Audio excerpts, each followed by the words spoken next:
For the installation of this crossmember back exhaust system, we're going to be working with a 1967 Shelby GT500.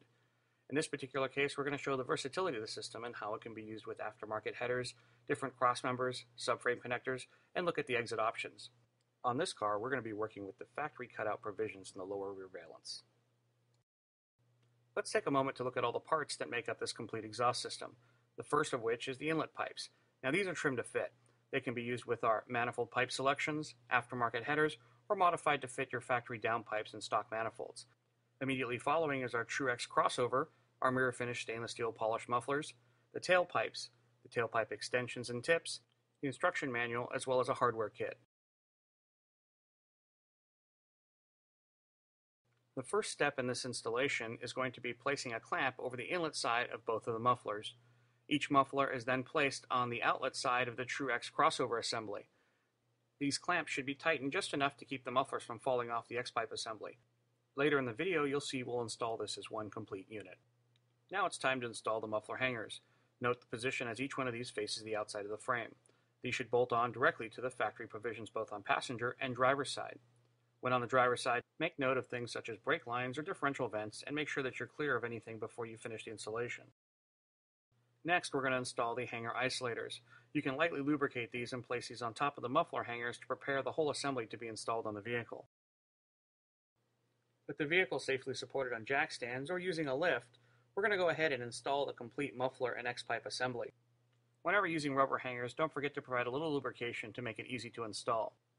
With that said, we're going to go ahead and swing up that complete assembly and make sure that it clears the drive shaft and place it in its final resting position.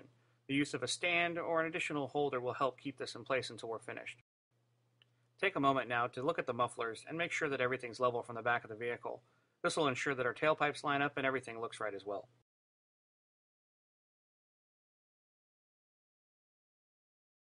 Moving on to the tailpipes, we're going to slide the driver's side pipe over the axle, put a clamp on, and install it to the back of the muffler. At this point, we want to loosely adjust everything to make sure we're clear of brake lines, differential vents, gas tanks, and ensure that the back of the tailpipe is aimed at the cutout that we have at the back of the vehicle. The passenger side is the same. We install the pipe over the axle, slide the clamp over the pipe, and put the clamp over the rear outlet of the muffler. Again, everything is loose enough that we can adjust for the axle and the gas tank. When installing the front pipes, we're going to have to take in consideration a couple different things. First and foremost, though, we need a starting point and an ending point. So we're going to go ahead and install the ball flare flange that came with the aftermarket headers, and this will be our starting point. We'll have to take in consideration where the end pipe is, and for fitment we're going to have to look at just how much we're going to trim. In this particular case, we'll make note of things such as a cross member that might come in the way. This header, along with many other aftermarket headers, do not follow the stock exhaust routing. In this case, we'll have to make some modifications to the front pipe by cutting along the measured points and adding additional bends with another piece of pipe. In order to clear the crossmember and mate to the aftermarket header, we're going to use a second piece of pipe and cut through the center of the bend. This will give us the S that we need to clear the crossmember. After this, we'll have to assemble the pipes underneath the car, mark their relative positions, and come back and assemble these on the bench. We'll show you this immediately following. With each of the segments marked, we're going to assemble the inlet pipe, the S-bend that we've created, and the ball flare flange that came with the headers to get our final part.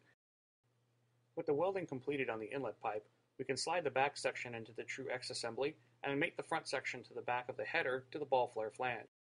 For proper fitment and alignment, it will be necessary to ensure that there's no movement between the front pipe and the header. These two joints can be placed finger tight, so there's a little bit of movement, but not enough to allow the whole system to fall out of adjustment. For the driver's side, we're going to repeat the same process. Slide on your clamp, fit the pipe, and ensure everything mates up to the ball flare flange. Again, put your bolts in, snug up the system so nothing falls out of alignment. With the center section supported by the stand, it's time to lock the front pipes into position. Do this by simply tightening the two clamps to the front pipes, ensuring that the drive shaft has clearance around the X. As you work your way to the back, we want to make sure the mufflers are still in place. Adjust each of the mufflers, then lock them in place again by tightening the clamps in front. This will ensure that the tailpipe alignment is correct when we're finished with the installation. Moving to the back of the vehicle, we're going to go ahead and install a clamp, the tailpipe tip extension, and the tip itself. Visually, we're going to compare the cutout to the tip location to make sure everything is still aligned correctly. At this time, we're not going to tighten any of the clamps, but we will make sure that there's proper spacing between the rear leaf spring and the tip. The use of a spacer will help align everything and ensure that there's proper clearances. With the tailpipe in place, we need to mock up the position of the hanger on the frame relative to the tailpipe. With that said, we're going to mark where we're going to bend, and any excess material we're going to need to cut off. The hanger fabrication is pretty simple. Here, our first mark is where we're going to bend. We're going to simply lock it in the vise and smack it with a hammer a few times to get the appropriate bend angle. Once that's done, we can compare it to the vehicle to make sure that it's going to fit the right way. With the isolator installed, we're going to use the supplied hardware to mount the bracket to the frame. Once the bracket is installed in this position, we're going to make sure that it contacts the pipe. Take a moment to look at the tip and make sure that it fits the cutout correctly. Once the bracket and the pipe are fitted correctly, it's time to place a tack weld to hold it in this position. Having completed the passenger side, the driver's side is much of the same. We'll start off with basic assembly, clamp, tailpipe extension, and tip, and then we'll adjust the tailpipe to make sure there's adequate clearance for the shock, the differential, and the gas tank. With the tailpipe in place, we want to make sure the tip alignment is correct to the cutout. Again, using a spacer, you can hold it in place while adjusting the rest of the system. Fabrication of the bracket is the same as the other side. Once in position, we want to make sure that it contacts the pipe, we adjust the tip and prepare everything for tack welding. Make sure you take all the safety precautions necessary whenever you're welding near a gas tank. Before we can finish this installation, we need to make sure that we have all the same clearances we verified when we were assembling all the components. Starting at the front of the vehicle at the ball flare flange, we'll tighten the bolts down and ensure that we still have the proper clearance around the crossmember. Working through the True X assembly, we want to make sure the drive shaft as well is not touching or making any contact, keeping in mind though that the drive shaft is in its lowest position as the suspension is in full droop. Working our way through the mufflers and tailpipes, we want to ensure that all the clearances we adjusted for initially are still intact. This means double checking things such as brake lines, the axle vent tube, anything that might come in the way through normal suspension articulation. Throughout the installation, we spent a good deal of time adjusting and readjusting.